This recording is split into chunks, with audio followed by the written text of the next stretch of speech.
Amani na umoja kwako na familia yako.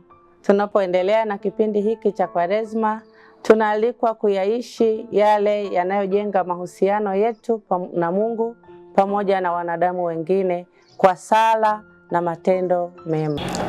Tunaalikwa tusali kwenye familia zetu, tujinyime kwa ajili ya wengine, tufanye toba ya kweli, matendo yetu na maneno yetu yaweze kuwavuta wengine kwa Kristo. Tusome neno la Mungu na kulitafakari ili maneno yetu na matendo yetu yaweze kutusogeza kwa Mungu na kuweza kufikia utakatifu.